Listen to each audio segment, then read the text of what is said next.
And in this ball game, here's what it comes down to for me, and please hear me out and then let me know your thoughts on this down below. Because after you hear this, I may or may not just change your opinion on all of this.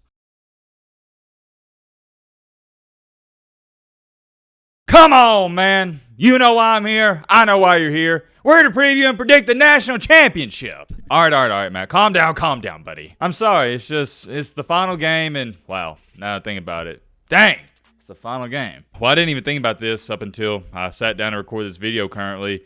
This is the last preview and prediction for the entire season, for the next 7 or 8 months. Dang. That just hit me like a train. That sucks. Outside of that, though, let's not kill the mood of this video. I've had a blast, more than a blast, previewing and predicting these games with all of you guys, and I hope you've enjoyed your time here as well. It's been awesome, and let me know in the comment section, how would you grade my performance on predicting the games this year? If I had to grade myself, I had some good picks, had some bad picks. I'd give it, C+. I'd say anywhere from a C- to a B- seems fair, so I'll go to C+.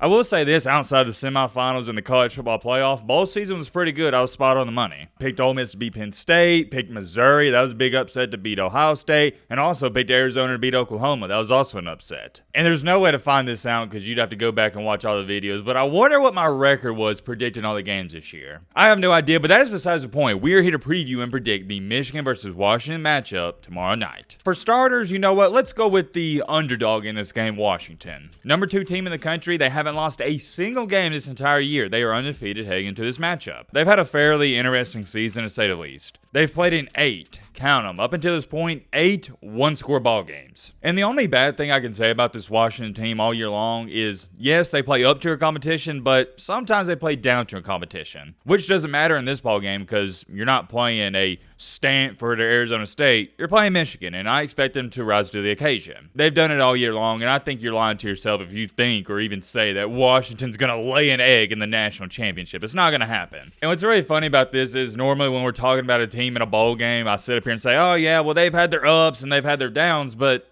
there hasn't been any downs for Washington. They're undefeated. Sure, if you want to look at it from a game-by-game basis, yeah, they've had ups and downs throughout games, but at the end of the day, they've won all of them. After every single game, as a Washington Huskies fan, you haven't been depressed or sad that, oh, we came up short. No, you've won every one. It doesn't matter if it was close, doesn't matter if you messed up, you've won. That's all that matters. And the last thing I'm going to say about them before we get into Michigan and give them a little brief preview is they've won games in both ways. When your casuals talk about this matchup heading into the championship game and they look at Washington, they immediately go, oh yeah, high-powered offense, they want to outscore their opponents and they want to get into a high-scoring affair with Michigan. And I can't blame you for saying that, but if you look at the facts here, they've won games in both ways. They've won multiple games this year, not just one, but multiple games because of their defense. They held a high-powered Washington State team to 21 points, and they also held Oregon State to 20 points. And remember, Oregon State is a team that loves to run the ball with Damian Martinez. But also, why don't we bring this up? In a game in which they didn't even score an offensive touchdown, they won a game. I want you to think about that. Washington won a game this year in which they didn't score a touchdown. That game I'm referring to was a game in which I remember like it was yesterday. Pac-12 after dark, and they were struggling with Arizona State. And matter of fact, Arizona State was about to score again when they were up 7-6, and their quarterback threw a pick 6, and that was the end of the ball game. So let's just get that out there right now. Washington did win a game this year solely because of their defense. Don't get it twisted. Their defense isn't great or even good by any stretch of the imagination. I'd give them average. They're okay. They're not bad. Trust me, I've seen bad defenses this year. They're okay. That's it. And some would say that one game against Arizona State was an outlier, but their defense has came up clutch this times during certain games. But for the vast majority of the season, this is an offensive team. We'll get back to Washington in just a second here. Moving along here to Michigan,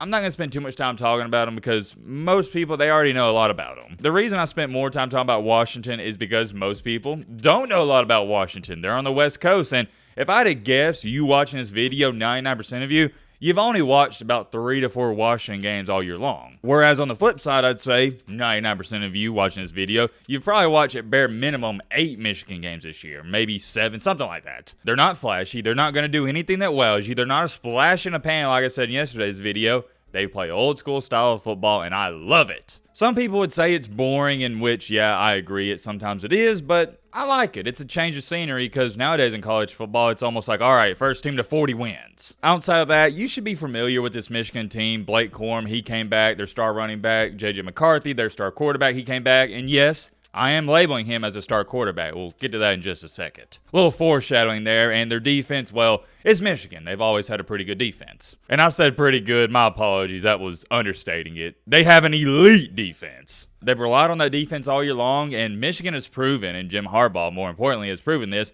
if you can't stop the run, they will not pass. They will run the ball every single play. And I love that game plan and strategy, and that's why J.J. McCarthy is the perfect and ideal game manager. I've been giving him this comparison for a while now, and I'm going to continue to do it because it's a great comparison. He reminds me of A.J. McCarron for Alabama in 2010 and 2011. That is a compliment, Michigan fans. A.J. McCarron was one of the best quarterbacks in the nation. He finished, 5th or 6th in the Heisman voting, and he has 2 national championships. A.J. McCarron and J.J. McCarthy are a carbon copy paste. Very good off of the play action. They have about 5 to 7 throws per game. You're like, man, that was a really good throw and doesn't turn the ball over. But more importantly, and this is the best part about J.J. McCarthy and A.J. McCarron, they play their role perfectly. Every single player in every sport has a role on a team. And J.J. McCarthy has humbled himself. You got to think about it. This was a 5-star recruit coming out of high school. He was always the man. And he came to Michigan, put his pride and ego inside and said, you know what? On all these plays, I don't need to hit a home run. I can take the check down. I can dump it off to the running back. McCarthy is as talented as it gets for a college quarterback, but even at that, he doesn't try to do too much, which is shocking. A lot of these quarterbacks, why they mess up a lot, is because they overestimate their abilities and they don't take what the defense gives them. McCarthy always does that. Now, has he slipped up a time or two this year? Yes, but he's a quarterback. That's going to happen. But for the most part, McCarthy has been flawless this year, and Michigan has been flawless. Similar to Washington, they're undefeated. And the really sad part about this national championship game is one team who had a heck of a season is going to come out on the wrong side of this. As far as it goes for the game itself, let me show you this stat. I saw this, or actually somebody tweeted it to me. I thought it was really interesting. Where's it at? Okay, got it right here. Let me pop it up. On the left, you got Washington, and on the right, you got Michigan. And like I said, Washington's defense this year has been average. They're not bad at all. They have the 53rd best scoring defense. On the flip side of it, though, you see it right here, Michigan has the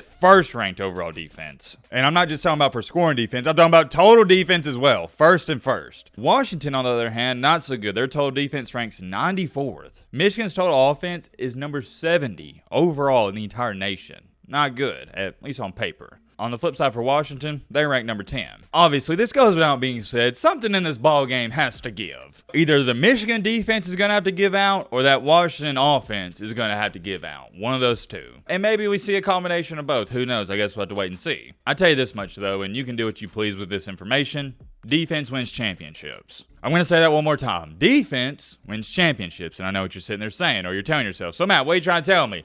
Automatically Michigan's going to win this game? And no, I'm not. I'm just telling you, if you look at the history of college football, defense has, and more than likely it always will, win championships. I'm going to bring up 2 examples, 2020 Alabama and 2019 LSU. Did those 2 teams have great defenses like Georgia's had in the past couple of years? No, absolutely not. But here's the thing, that 2019 LSU defense and the 2020 Alabama defense always made big plays. And I'm not saying Washington has as good a defense as LSU in 2019 and Alabama in 2020, but they possess a similar characteristic trait. They make big plays. And here's the funny part about this. It doesn't matter if Washington has the worst defense in the nation. That doesn't amount to a hill of beans once they get into this game. What really matters is how they perform on 3rd down and how they perform in clutch moments against Michigan. And here's the thing about this, and this is what you really need to pay attention to in this ball game. I don't think Washington is going to just absolutely shut down Michigan and hold them to 7 or 10 points. No way. Don't see that happening in 100 years. They could play this ball game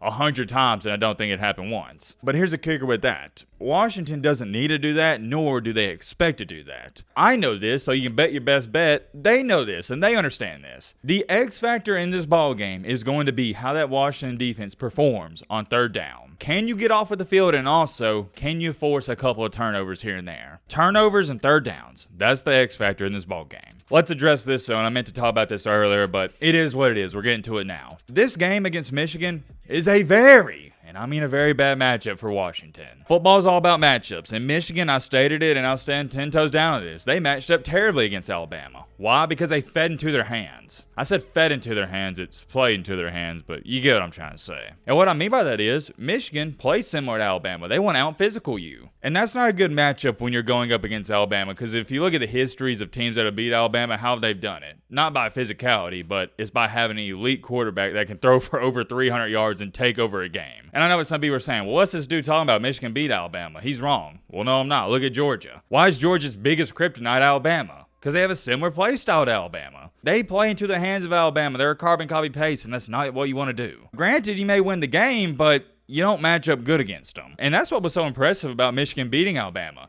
You played into their hands. You played Alabama football against them, and you still beat them. Well, guess what? The Alabama game's over, and you have a completely new matchup to get ready for. Washington is nothing. Let me repeat it. They're nothing like Alabama, and they're nothing like Michigan. And I believe that Washington matches up terribly against Michigan for this one reason. Washington is not a physical football team. They're not. Pound for pound, Washington isn't on the same level of a Michigan or an Alabama or a Georgia. So that does concern me a little bit for Washington. And I think Washington, if they want to win this game, they have got to jump out on Michigan early. Because the worst case scenario is you're trailing Michigan by 7 or even 10 or 14 points, and they get to that style of football where it's just hard to watch, man. They're just going to run it down your throats. They're going to melt the clock and shorten the game, and there's nothing you can do about it. Even if you're getting stops, they're going to shorten the game. The way to beat Michigan is you got to get out on them early. If Washington, vice versa, can jump out on them, let's say 14-0,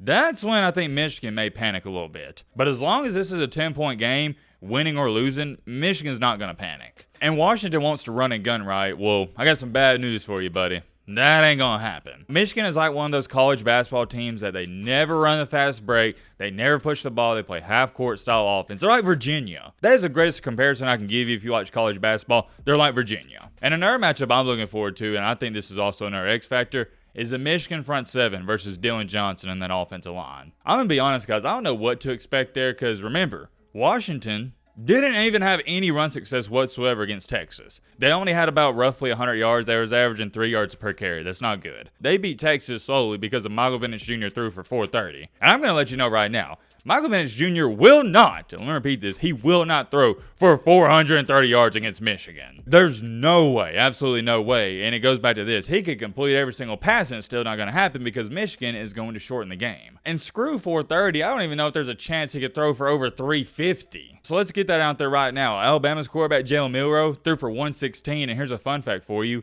He had the highest completion percentage out of any quarterback this year that faced Michigan. He didn't even play a bad game. He played good. He didn't play great, but the point is Michigan shortens the game. And I think that may or may not get on Michael Penix Jr.'s nerves, and he may try to force a ball here and there. And in this ball game, here's what it comes down to for me, and please hear me out and then let me know your thoughts on this down below. Because after you hear this, I may or may not just change your opinion on all of this. I think we can all agree here. For Washington to beat Michigan, Michael Penix Jr. is going to have to play the game of his life like he did against Texas. Are we in the same boat here? I think we are. There's no way Penix Jr. just plays okay and they win. But on the flip side for Michigan, I think we could also agree on this. There's a case and scenario, and a good case and scenario, where J.J. McCarthy just has an average game, and Michigan still has a great shot of winning, right? I expect Michigan, let me throw this out there, to have a lot of run success on that Washington defense. It's going to happen. J.J. McCarthy has played outstanding all year long, but I don't even think he has to play as good as he did against Alabama to win this game. I think Michigan's going to rely on that defense. They're going to rely on their rushing attack, and J.J. McCarthy's going to make 5 to 7 really good throws. But it goes back to this and what I just said. Michael Penix Jr. for Washington to win, he's going to have to make 15 to 20 really good throws. I'm not no mathematician here, but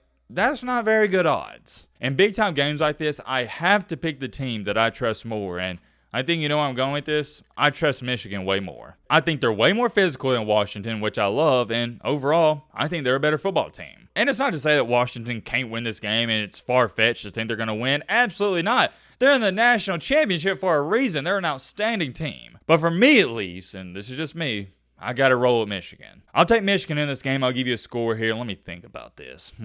I don't think it's going to be really high scoring just because you got Michigan in here trying to shorten the game. So I'll go with Michigan 28. All right, I like that, 28. Washington, let's go 20. Michigan wins their first national championship in the college football playoff era, 28 to Washington's 20. That's my score prediction. I can't wait. Let me know your thoughts down below about that.